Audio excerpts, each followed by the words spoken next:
미국은 대책 없는 전쟁에 수십조 원을 쏟아부으며 허우적대는 동안 중동은 불타고 유가는 치솟기 시작했습니다. 대한민국 산업의 목줄이 50%라는 원유 의존도에 갇혀 완전히 멈춰서려던 바로 그 순간 러시아가 한국의 손을 뻗었고 멈출 뻔한 한국 산업은 다시 살아날 가능성을 붙잡았죠. 하지만 그 도움은 단순한 에너지 거래가 아니었습니다. 러시아가 진짜 노린 건 한국을 살리는 척하며 어떻게든 한국에게 잘 보이는 것이었습니다. 도대체 왜 그랬던 걸까요?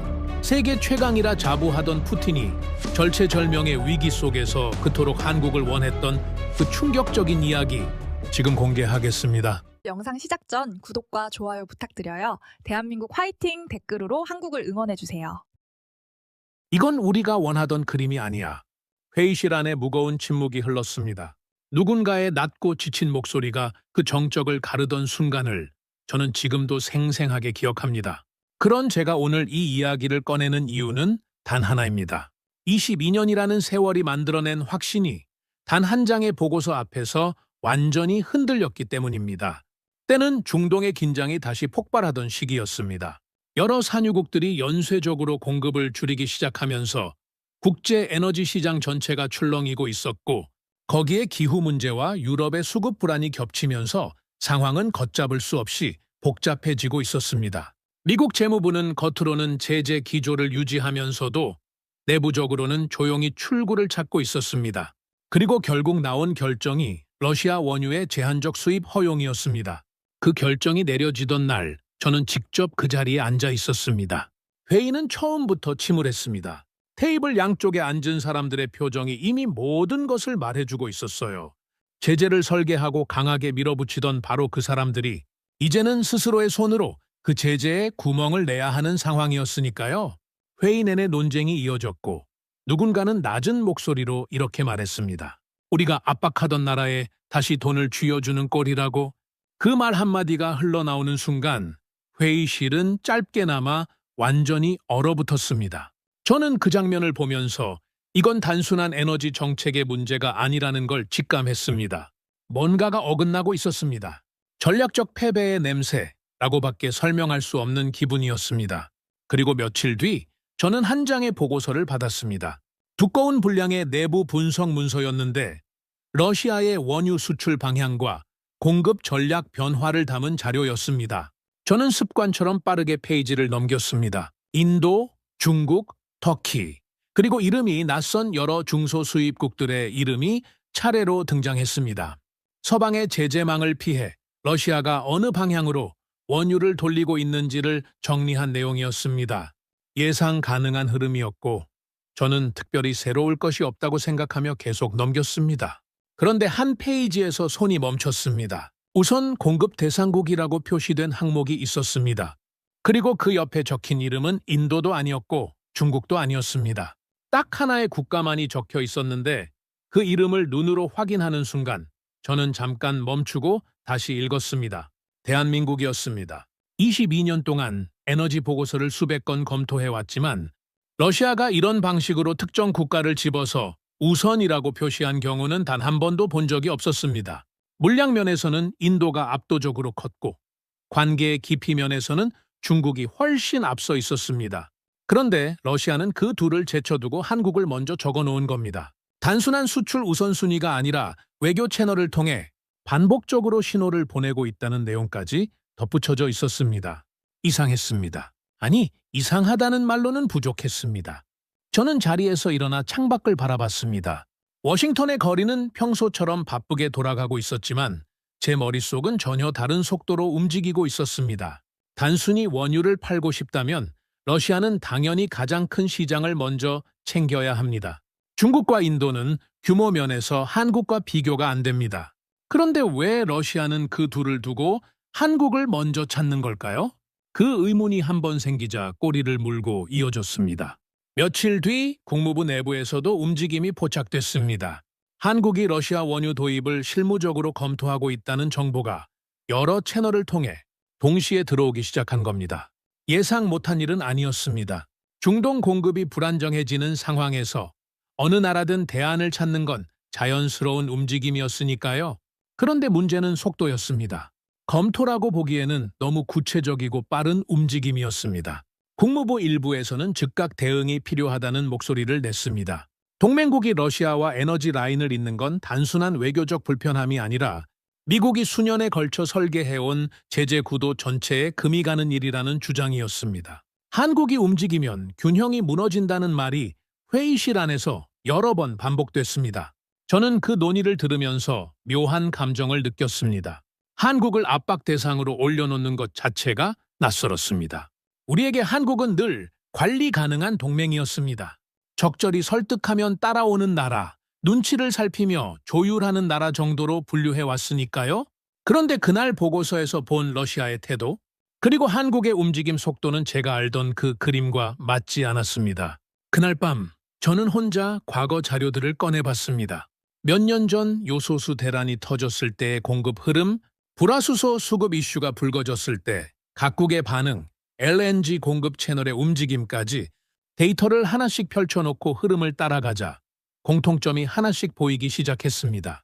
결정적인 공급 문제가 터질 때마다 러시아는 항상 한국 방향으로 먼저 손을 내밀었습니다. 우연으로 보기에는 너무 일관된 패턴이었습니다.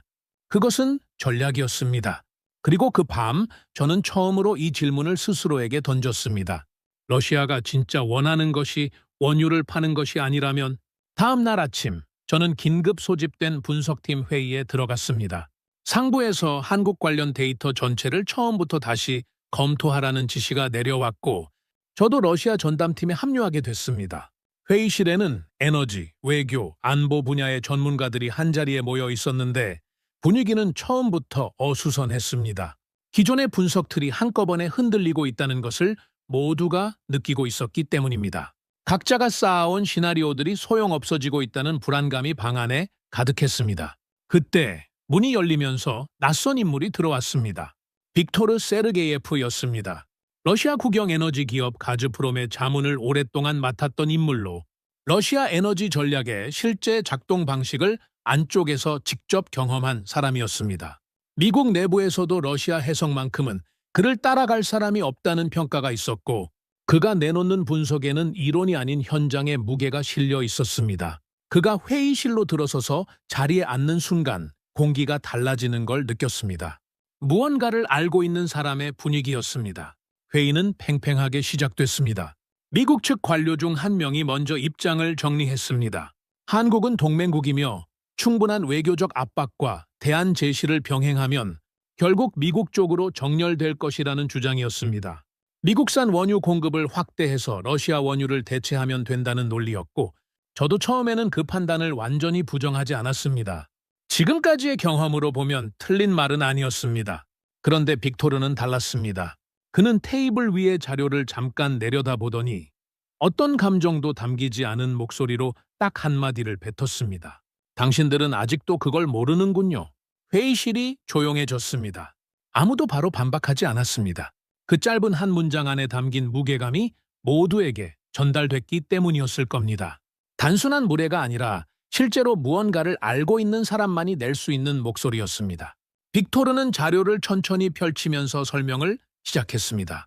러시아가 한국에 제시하고 있는 조건들을 하나씩 짚어나갔는데 처음 숫자를 보는 순간부터 뭔가 어긋난다는 느낌이 들었습니다. 가격 협상에서 보여준 유연성의 폭이 다른 국가들을 상대할 때와 달랐고 물류 루트를 설계하는 방식도 효율이 아닌 속도를 최우선으로 배치하고 있었습니다. 외교 채널을 통해 한국에 보내고 있는 메시지도 단순한 거래 제한이 아니라 관계를 강조하는 내용이 반복되고 있었고요. 무엇보다 이상한 건 이익 구조였습니다. 러시아가 한국에 제시하는 조건은 마진을 극대화하는 방향이 아니었습니다. 오히려 자기 몫을 줄이면서까지 조건을 한국에 맞추려는 움직임이 여러 지점에서 포착됐습니다. 세계에서 가장 철저하게 이익을 계산하는 국가 중 하나로 알려진 러시아가 돈을 포기하고 있었습니다. 저는 그 지점에서 말을 끊었습니다. 받아들이기 어려웠습니다. 그럴 리 없습니다. 러시아는 언제나 이익 중심으로 움직입니다. 마진을 포기하면서까지 특정 국가에 집착한다는 건 앞뒤가 맞지 않습니다. 빅토르는 잠깐 저를 바라보더니 천천히 고개를 끄덕였습니다. 맞습니다. 그래서 더 이상한 겁니다. 그리고 이어진 한 문장이 회의실 전체를 멈추게 했습니다. 러시아는 지금 원유를 팔고 있는 게 아닙니다. 한국과의 연결을 유지하기 위해 돈을 포기하고 있는 겁니다. 잠시 침묵이 흘렀습니다. 저는 그 말을 들으면서 제가 이 상황을 처음부터 완전히 잘못된 방향으로 읽고 있었다는 걸 깨달았습니다. 에너지 거래의 틀 안에서 러시아의 행동을 해석하려 했는데 그것 자체가 틀린 출발점이었던 겁니다. 빅토르는 이어서 과거의 사례들을 꺼냈습니다. 요소수 대란이 일어났을 때 러시아는 가장 먼저 한국의 공급 의사를 타진했습니다. 불화수소, 수급 문제가 불거졌을 때도 패턴은 같았습니다.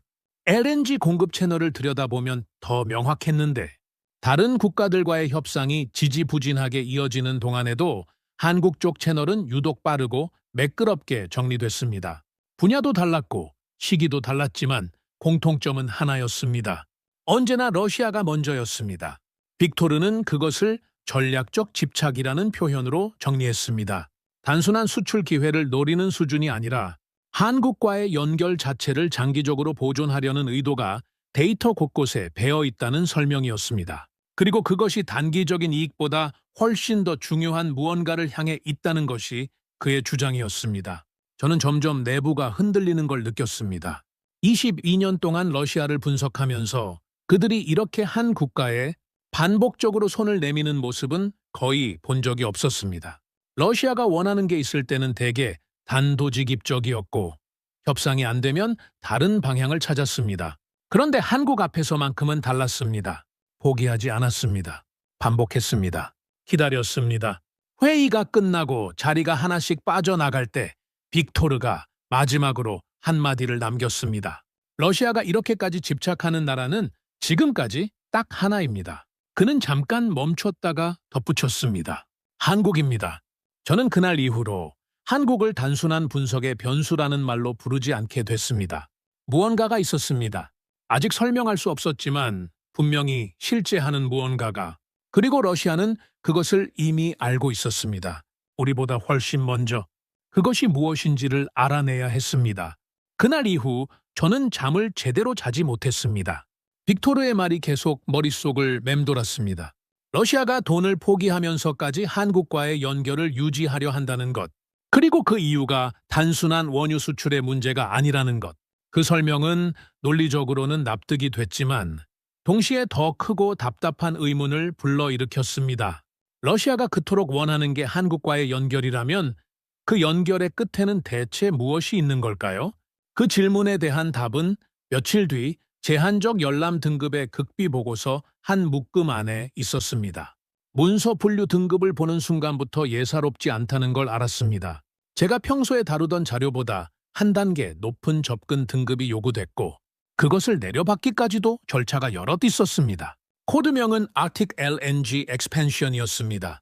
러시아 국가 전략 프로젝트로 분류된 북극 에너지 개발 계획 전체를 담은 자료였습니다. 처음 몇 페이지를 읽으면서는 구체적인 윤곽이 잘 잡히지 않았습니다.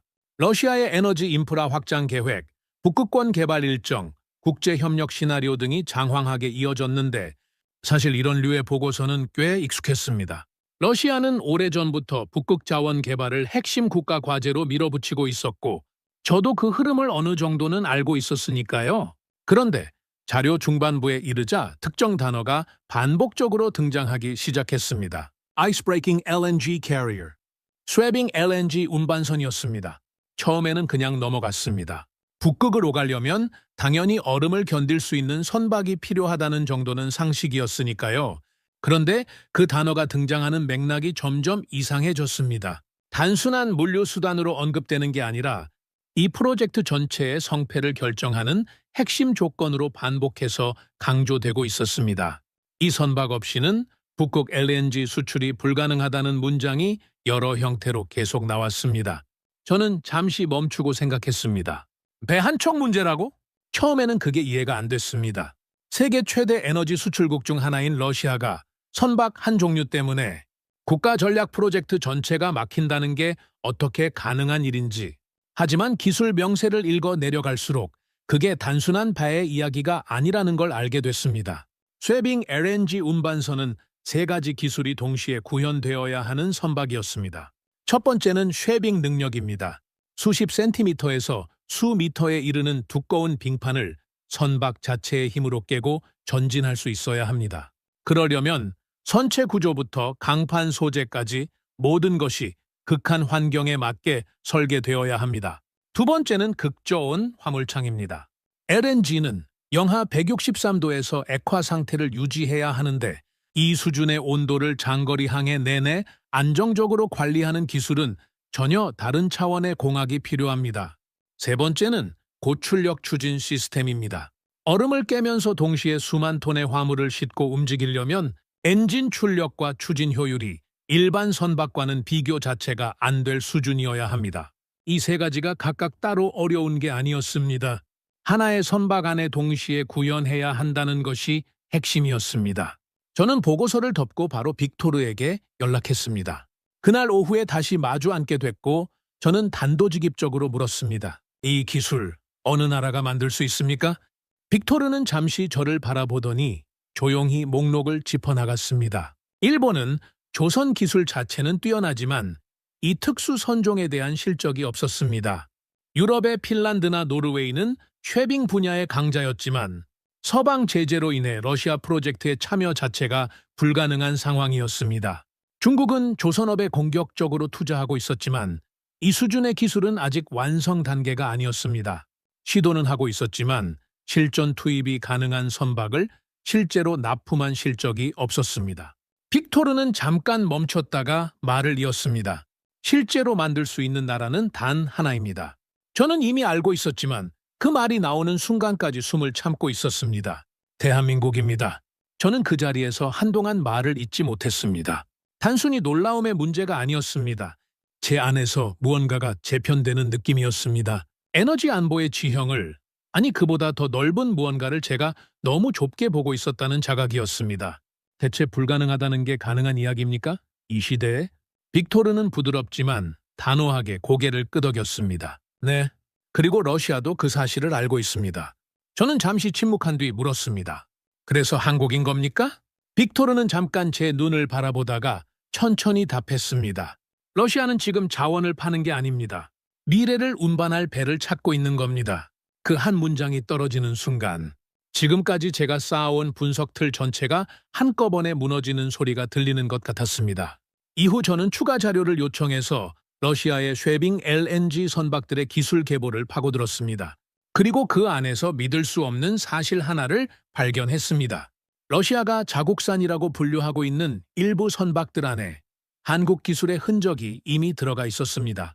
삼성중공업이 설계에 참여한 블록 구조, 한국에서 개발된 화물창 기술의 일부가 그 선박들의 핵심 구성 요소로 들어가 있었던 겁니다. 러시아산이라던 배가 이미 한국 기술을 품고 있었습니다. 저는 그 자료를 확인하는 순간 손이 떨렸습니다. 이건 단순히 기술 수출의 문제가 아니었습니다. 러시아의 미래를 결정하는 국가 전략 프로젝트의 물리적 실행, 수단이 한국의 기술 없이는 존재할 수 없다는 뜻이었습니다. 북극의 LNG를 세계로 실어 나를 수 있느냐 없느냐의 문제. 그 거대한 에너지 미래의 열쇠를 쥔 국가가 한국이었습니다. 러시아가 왜 돈을 포기하면서까지 한국에 집착하는지 이제야 완전히 이해됐습니다. 보고서를 덮는 순간 머릿속이 하얘졌습니다. 우리가 통제하고 있다고 믿었던 세계는 이미 전혀 다른 구조로 바뀌고 있었습니다. 그리고 그 변화의 한가운데에 조용히 그리고 완전하게 한국이 있었습니다. 보고서를 읽은 다음 날 저는 워싱턴의 회의실 안에 다시 앉아 있었습니다. 이번 회의는 규모가 달랐습니다. 에너지 라인, 안보 라인, 외교 라인이 한 공간에 총집결했고 안건은 단 하나였습니다. 한국 문제. 동맹국 관리 차원이 아니라 전략적 위협 요소로서의 한국이라는 새로운 프레임이 테이블 위에 올라와 있었습니다. 저는 그 문구를 처음 접했을 때 잠깐 멍했습니다. 전략적 위협 요소. 오랫동안 우리와 함께 군사 훈련을 해온 나라, 미국 외교 지형에서 핵심 동맹으로 분류되어 온 나라가 같은 테이블 위에서 갑자기 그런 언어로 불리고 있었습니다. 분위기는 서늘했습니다. 감정이 없는 것처럼 보이는 차가운 언어들이 오가고 있었지만 그 안에 담긴 긴장감은 매우 실질적이었습니다. 국무부 고위 인사가 발언을 시작했습니다. 한국이 러시아와 에너지 라인을 연결하는 순간 북극은 러시아의 것이 됩니다. 그 말 한마디가 회의실 전체의 방향을 정했습니다. 반박하는 사람이 없었습니다. 저는 그 침묵이 어떤 의미인지 알고 있었습니다. 모두가 그 말이 틀리지 않다는 걸 알면서도 그 결론이 어디로 향하는지를 직시하기 싫었던 겁니다. 미국이 내놓은 시나리오는 세 가지였습니다. 첫 번째는 외교적 압박이었습니다. 공식 채널과 비공식 채널 모두를 동원해서 한국이 러시아 원유 도입을 스스로 철회하게 만들자는 방향이었습니다. 두 번째는 대안 제시였습니다. 미국산 원유의 공급 확대와 가격 조건 개선을 통해 한국이 러시아 대신 미국을 선택하게 하는 방식이었습니다. 세 번째는 기술 협력 제한 가능성 검토였는데 이 항목이 테이블에 올라왔을 때 저는 처음으로 등이 서늘해지는 느낌을 받았습니다.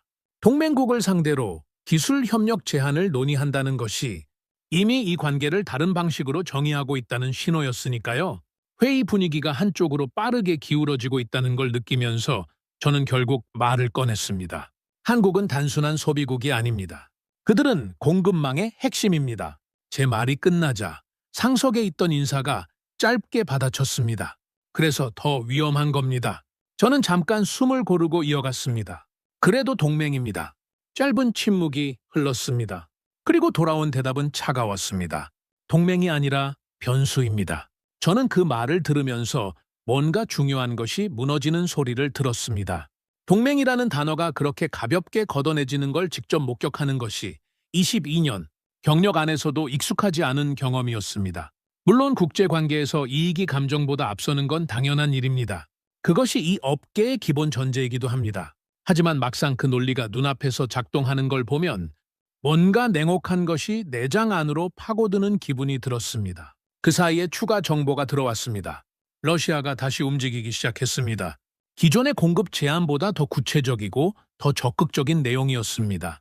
단순한 원유 거래를 넘어서 장기 협력 관계 구축을 직접 언급하고 있었고 기술 협력 가능성까지 시야에 넣은 메시지를 외교 채널 여러 곳을 통해 한국에 보내고 있었습니다. 한국을 향한 러시아의 접근이 점점 더 구체화되고 있었고 그 속도가 빨랐습니다. 미국 내부에서 한마디로 압축한 표현은 이것이었습니다. 시간이 없다.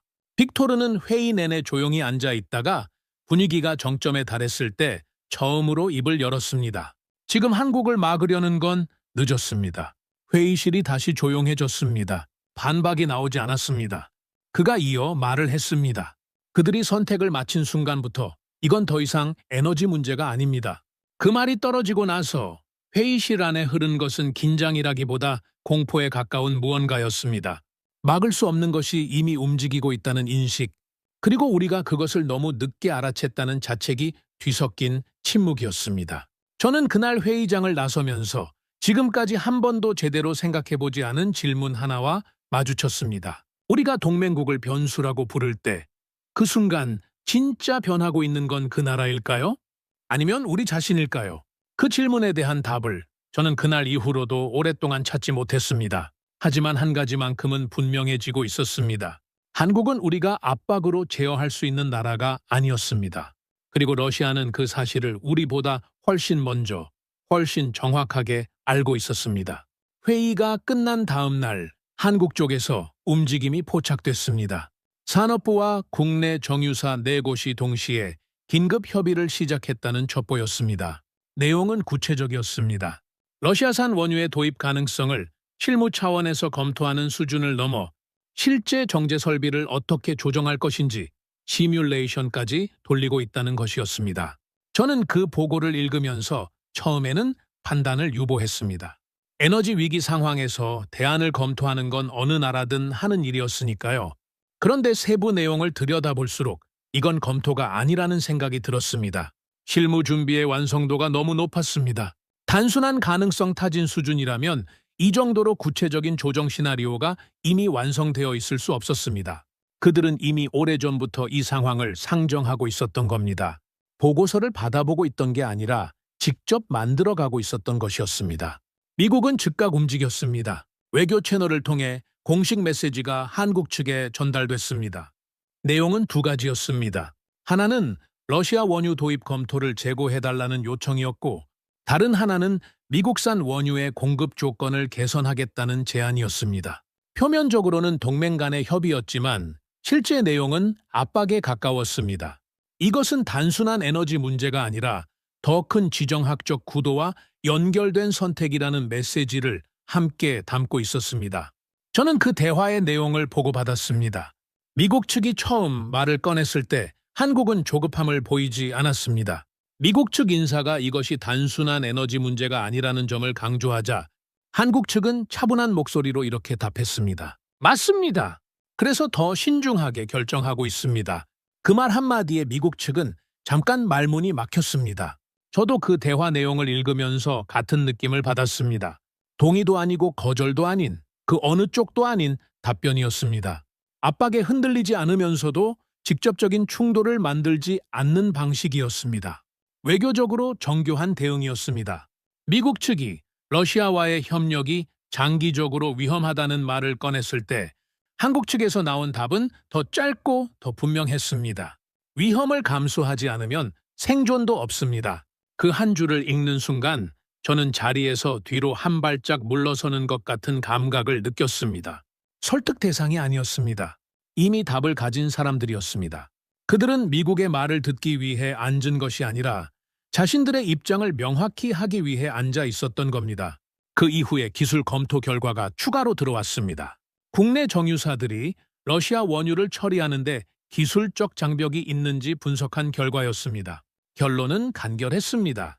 기존 설비로 충분히 처리 가능하며 오히려 불순물이 상대적으로 적어 정제 수율이 더 유리한 측면도 있다는 내용이었습니다. 운영 조건을 일부 조정하면 된다는 것이었는데 그 조정 방법도 이미 구체적으로 제시되어 있었습니다. 문제는 기술이 아니었습니다. 애초에 기술은 걸림돌이 아니었습니다. 문제는 선택이었는데 그것도 이미 방향이 정해져 있었습니다. 러시아 쪽에서도 곧바로 반응이 왔습니다. 블라디보스토크에서 한국 항구까지 극동 코즈미노 루트를 통한 공급 준비가 완료됐다는 메시지였습니다. 기존 중동산 원유가 한국에 도착하는데 통상 2주에서 3주가 걸리는 것과 비교하면 이 루트는 이틀에서 사흘이면 도착합니다. 단순한 속도 차이가 아니었습니다. 공급 불안 상황에서 이 속도는 전략적 우위 그 자체였습니다. 러시아가 보내온 메시지의 마지막 문장은 짧았습니다. 한국만 원한다면 지금 당장 보낼 수 있다. 저는 그 문장을 읽으면서 빅토르가 며칠 전에 한 말을 다시 떠올렸습니다. 러시아는 원유를 파는 게 아니라 연결을 유지하려 한다고. 그 말의 의미가 이제야 완전히 느껴졌습니다. 이것은 단순한 공급 제한이 아니었습니다. 러시아는 한국에 선택지를 주고 있는 게 아니라 이미 준비된 길을 보여주고 있었습니다. 빅토르에게 연락했습니다. 아직 막을 방법이 있는지 물었습니다. 그는 고개를 저었습니다. 아닙니다. 지금부터는 누가 먼저 움직이느냐의 문제입니다. 잠시 침묵이 흘렀습니다. 그리고 한국은 항상 늦지 않았습니다. 그 말이 떨어지는 순간 저는 이 상황의 구조가 완전히 바뀌었다는 것을 실감했습니다. 미국이 압박을 가하는 동안 한국은 이미 실행 준비를 끝내고 있었습니다. 미국이 대안을 설계하는 동안 한국은 이미 결론을 향해 가고 있었습니다. 우리가 지켜보는 사이에 이미 모든 것이 정해지고 있었습니다. 그날 저는 오랫동안 혼자 창밖을 바라봤습니다. 우리는 압박하고 있었습니다. 그런데 그들은 준비하고 있었습니다. 그 두 가지가 동시에 진행되는 동안 주도권은 이미 한쪽으로 기울어져 있었던 겁니다. 며칠이 지났습니다. 그리고 결정이 내려졌습니다. 한국 정부가 러시아산 원유 도입을 조건부로 실행한다는 방향을 확정했다는 소식이 들어왔을 때 회의실 안에는 잠깐 아무도 말을 하지 않는 시간이 있었습니다. 놀라움이 아니었습니다. 이미 예상하고 있었습니다. 하지만 예상했다는 것이 받아들이는 무게를 가볍게 만들어주지는 않았습니다. 정유사들은 즉각 실무 전환을 시작했습니다.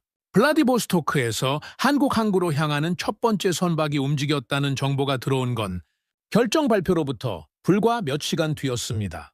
저는 그 속도를 보면서 이것이 결정에 따른 움직임이 아니라는 것을 직감했습니다. 결정이 나오기 전에 이미 준비가 완료되어 있었던 겁니다. 공식 발표는 마지막 형식이었고 실제 실행은 이미 한참 전에 시작되어 있었던 것이었습니다. 너무 빨랐습니다. 아니, 우리가 너무 늦었습니다. 미국 내부는 흔들렸습니다. 에너지 전략 수정 논의가 즉각 시작됐고 동맹 관리 체계 전반에 대한 의문이 곳곳에서 제기됐습니다. 한국을 이 정도로 강하게 압박했음에도 불구하고 결국 다른 방향을 선택했다는 사실이 미국의 영향력이 예전 같지 않다는 인식을 내부에 퍼뜨렸습니다. 우리가 놓친 게 있다라는 말이 여러 입에서 동시에 나왔습니다. 저는 그 혼란을 지켜보면서 이것이 단순히 한 가지 거래의 결과가 아니라는 것을 느꼈습니다. 더 오래되고 더 깊은 무언가가 드러나고 있었습니다. 러시아 쪽은 달랐습니다. 북극 LNG 프로젝트의 공급 라인 확보 가능성이 실질적으로 열렸다는 것, 그리고 한국과의 연결 채널이 살아있다는 것이 확인된 순간부터 러시아 내부는 확신에 찬 분위기로 바뀌었습니다. 수년간 공들여온 시나리오가 작동하기 시작한 겁니다. 러시아의 입장에서 이 움직임은 시작이었습니다. 저는 빅토르를 다시 찾아갔습니다. 회의실도 아니고 공식적인 자리도 아니었습니다. 두 사람이 나란히 앉아있는 작은 공간에서 저는 조용히 물었습니다. 결국 이렇게 되는 건가요? 빅토르는 저를 바라보더니 처음으로 표정이 약간 풀렸습니다. 아니요, 이제 시작입니다. 저는 그 말이 어떤 의미인지 바로 이해하지 못했습니다. 무슨 의미입니까? 빅토르는 잠깐 생각하더니 말을 이었습니다. 한국이 움직였다는 건 이제 다른 나라들도 따라온다는 뜻입니다. 그 말과 함께 긴 침묵이 흘렀습니다. 저는 천천히 그 의미를 따라가 봤습니다. 한국이 미국의 압박을 견디고 자신의 선택을 실행했다는 사실이 세계에 전달되는 순간 다른 중간 규모 국가들에게도 하나의 신호가 됩니다. 미국의 요구를 무조건 따르지 않아도 된다는 선례, 그리고 기술력과 실행력을 갖춘 나라는 스스로 판을 선택할 수 있다는 증명이 되는 겁니다. 그것이 빅토르가 말한 시작의 의미였습니다. 저는 자리에서 일어나 창밖을 바라봤습니다. 머릿속에서 22년치의 기억들이 빠르게 재편되고 있었습니다. 그 긴 시간 동안 저는 세계를 미국 중심의 질서 안에서 읽어왔습니다. 누가 미국의 편이고 누가 견제 대상이며 어느 나라가 어느 위치에 있는지를 그 좌표계 위에서 판단해왔습니다. 그리고 한국은 늘 관리 가능한 동맹 정도의 위치에 있었습니다. 그런데 지금 제 눈앞에서 펼쳐지는 그림은 달랐습니다. 한국은 러시아의 미래를 운반할 유일한 기술을 보유한 나라였습니다. 세계 어느 나라도 만들 수 없는 선박을 만드는 나라였고, 중동의 공급이 흔들릴 때 가장 빠르게 대안을 실행할 수 있는 나라였습니다. 미국이 압박을 가해도 흔들리지 않는 판단력을 가진 나라였고, 그 판단을 조용하고 정교하게 실행하는 나라였습니다. 선택받던 나라가 아니라 선택하는 나라. 그 한 문장이 그날 제 안에서 완성됐습니다. 우리가 한국을 변수라고 불렀던 그 순간, 한국은 이미 스스로를 중심으로 정의하고 있었습니다. 우리가 압박의 언어를 설계하는 동안 한국은 자신의 기술과 속도와 판단으로 새로운 방정식을 만들고 있었습니다. 러시아가 수년에 걸쳐 집착한 이유, 그리고 미국이 처음으로 두려움을 느낀 이유가 같은 곳에 있었습니다. 한국이 판을 바꾸고 있었습니다. 그날 이후 저는 확신하게 되었습니다. 세계를 움직이는 힘은 더 이상 군사력이나 자원만이 아니었습니다. 누가 더 빠르게 판단하고, 누가 더 정교한 기술을 가지고 있으며, 누가 결정의 순간에 흔들리지 않는가가 모든 것을 바꾸고 있었습니다. 그리고 그 중심에 한국이 있었습니다. 선택받던 나라가 아니라 이제는 스스로 판을 선택하는 나라. 그 사실을 가장 먼저 인정한 건 아이러니하게도 우리 미국이었습니다. 오늘 이 이야기를 들으시면서 어떤 장면이 가장 마음에 남으셨나요? 한국은 세계가 인정한 유일무이한 쉐빙 LNG 운반선 기술 보유국으로 지구에서 가장 극한의 환경을 통과할 미래의 에너지 항로를 여는 열쇠를 손에 쥔 나라입니다. 구독과 좋아요로 응원해 주시면 더욱 재미있는 이야기로 찾아뵙겠습니다. 감사합니다.